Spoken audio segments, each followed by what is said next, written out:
When I came across these star decals transfers for Serbian police BRDM-2, I knew I had to build a kit to match.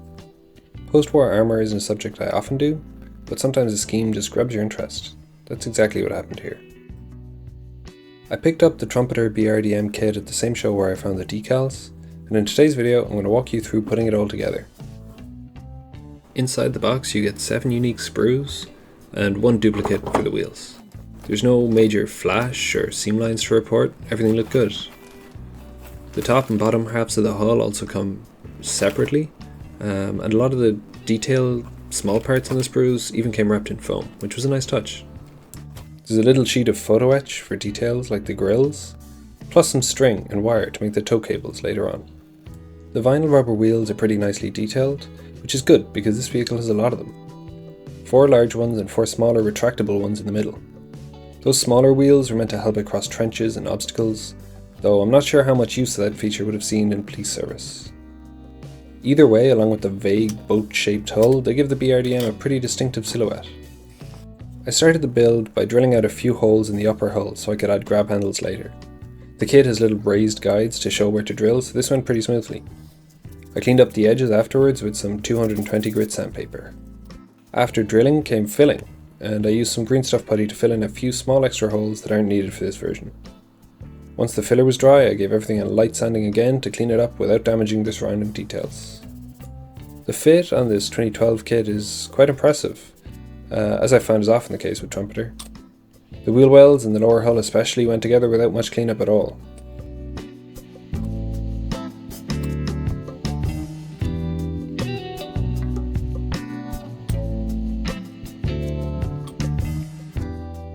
Once they were together, I spent more time than I'd like to admit cleaning up tiny, fiddly suspension parts and dropping them into place in the undercarriage.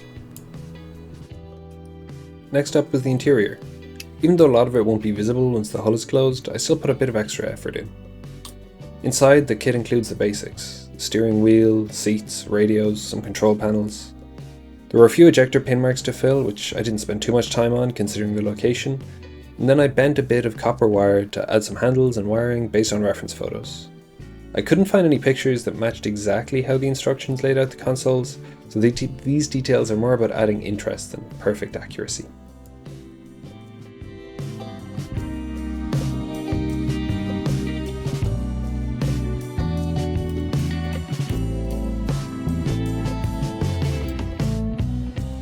Once the interior was built, I glued the hatches on to close everything up. After all, this is supposed to be an amphibious vehicle.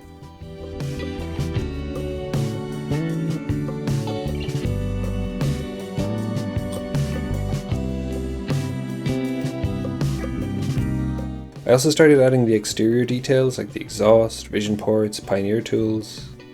The kit parts for the side vision ports are clear, but since only tiny sections of these will need to be clear, I decided to glue them on now and I'll approach that effect in the painting stage.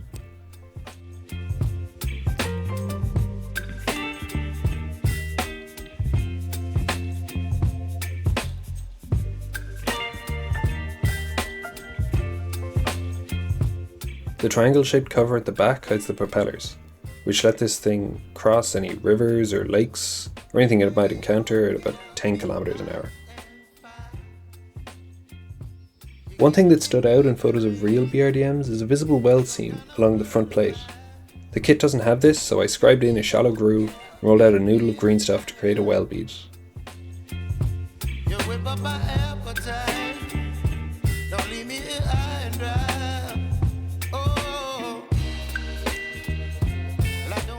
As I'm sure you can see, I'm definitely not a sculpting expert, but even a poorly made weld will still look better than leaving it completely smooth. Anyways, I can hide some of the sculpting crimes during painting in the future, so I'm not that concerned.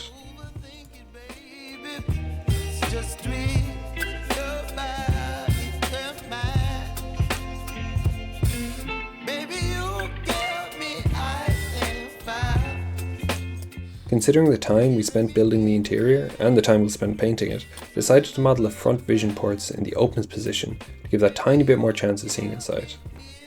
I used some spare wire instead of the kit's string to make the cable reel, just because it looks a bit more in scale.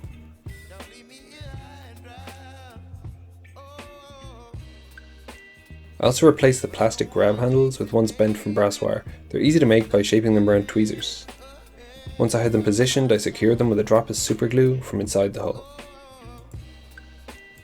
Again, we don't really need to be too careful here because once the two halves of the hull are together, you'll never be able to see inside. Seeing this thing come together, I couldn't help thinking about the odd history of these vehicles. Originally designed as Soviet reconnaissance vehicles, and with 7,200 produced since it rolled off the production line 63 years ago, the BRDM-2 ended up in all sorts of roles, from police duties like this to modern use by at least 38 countries.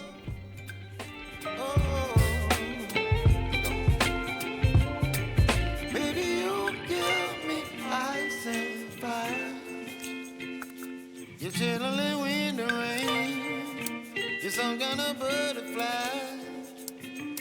Baby, you give me midnight. I wanted to give it some cast texture, so I grabbed my gnarliest brush and I stippled on a thin layer of putty. After that I let it dry and I lightly sanded it back to create that roll steel look.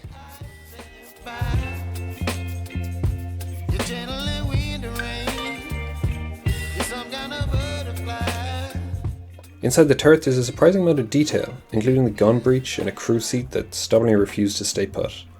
After a bit of patience, I finally convinced it to stay where it belongs. This vehicle mounts a 14.5mm KPV heavy machine gun, a coaxial 7.62 PKT.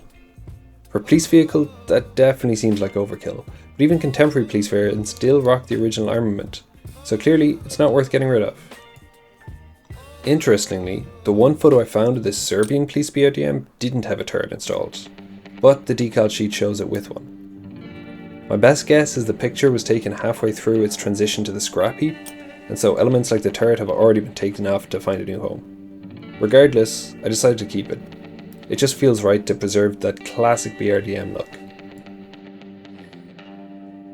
I cleaned up the wheels and I glued them together. The seams will be hidden by the rubber tires, so no major work there. The polycaps make it easy to pop them on and off for painting, which is handy because I'm leaving the model in a few sub-assemblies to make this painting step easier.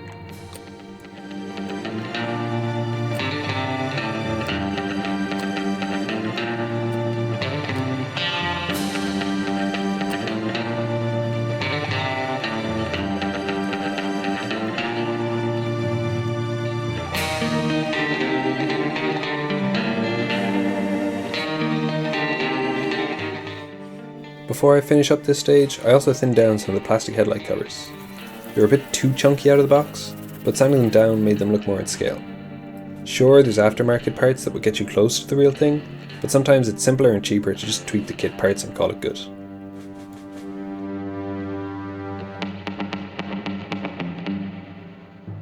And that wraps up the main construction. In the next part, I'll make a start on painting and weathering, the stuff that really brings these vehicles to life. If you'd like to see how it turns out, feel free to subscribe or check back soon. And if you have any observations or would have done anything differently than I have here, let me know in the comments. I'm always up for learning something new. Thanks for watching.